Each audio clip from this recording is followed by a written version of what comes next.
पिछले भाग में आप सबने देखा कि दो भाई मिलकर एक प्रैंक कॉल करते हैं। वो प्रैंक कॉल 3 से 4 अलग-अलग लोगों को करते हैं।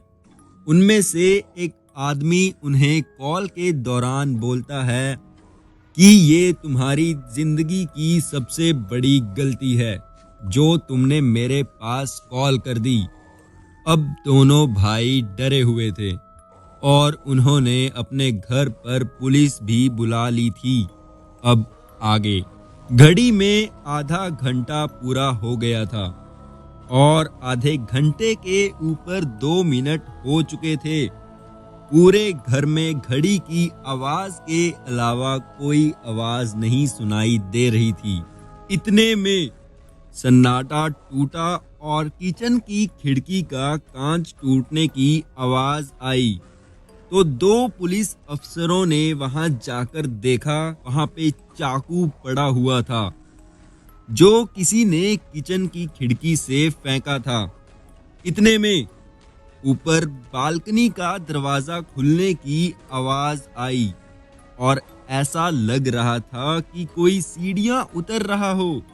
हमारे घर में ऐसा था कि पहले बालकनी थी, फिर एक बेडरूम था और फिर सीढ़ियां थी और वो सीढ़ियां सीधा घर के हॉल में उतरती थी। तो अगर कोई बालकनी का दरवाजा तोड़कर अंदर आ जाता है तो वो सीढ़ियां उतरकर घर में घुस सकता है। अब ऐसा लगने लगा था जैसे कोई सीढ़ियां उतर रहा हो। तो हम दोनों यानी मैं और मेरा भाई और दोनों पुलिस ऑफिसर सतर्क हो गए। 5 मिनट बाद कदमों की आहट आना रुक गई तो एक पुलिस अफसर वहां देखने के लिए गए कि क्या वहां कोई था तो नहीं। तो जैसे ही वो वहां देखने के लिए गए 1-2 मिनट के लिए तो कोई आवाज नहीं आई, लेकिन फिर किसी की जोर से चिल्लाने की आवाज आई। तो हम 5 यानी मैं, मेरा भाई और 3 पुलिस अफसर हम वहां भागकर देखने के लिए दौड़ कर गए और हमने देखा कि वहां कोई काले रंग की टोपी पहने हुए एक अनजान इंसान खड़ा था। उसके हाथ में एक लंबा धारदार चाकू था। उसने उस अफसर को कंधे से दबोच कर खड़ा हुआ था और उसने पुलिस अफसर के गले पर चाकू ताना हुआ था।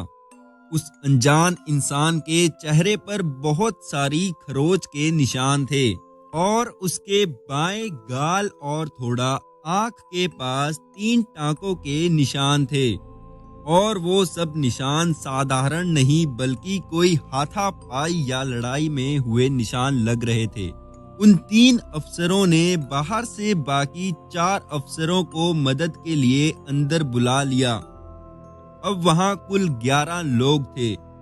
मैं और मेरा भाई, वो अनजान आदमी और वो उसकी पकड़ में पुलिस अफसर और बाकी के 7 पुलिस अफसर। वो अनजान चिल्ला रहा था कि कोई आगे नहीं आएगा, कोई आगे नहीं बढ़ेगा।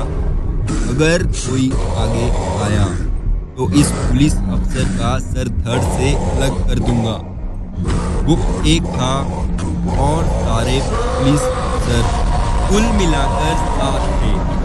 तो उसे जैसे तैसे करके पकड़ लिया और फिर उसके हाथ बांधकर उसको पुलिस की जीप में बिठा दिया और फिर पुलिस इंस्पेक्टर ने हमारे मम्मी पापा को कॉल करके सारी घटना बता दी और फिर वो उसको लेकर चले गए। और 2 घंटे बाद मम्मी और पापा घर आ गए और हमें उस दिन खूब डांट पड़ी। आज उस घटना को 10 साल हो गए, लेकिन आज मुझे पता नहीं चला कि वो इंसान था कौन। आश्चर्य की बात तो ये है कि जब शहर के रिकॉर्ड्स में चेक किया तो पता चला कि वो अनजान इंसान हमारे घर के पास ही एक पागल खाने से भागा था और उस पर 2 मर्डर अटेम्प्ट्स भी चार्ज थे।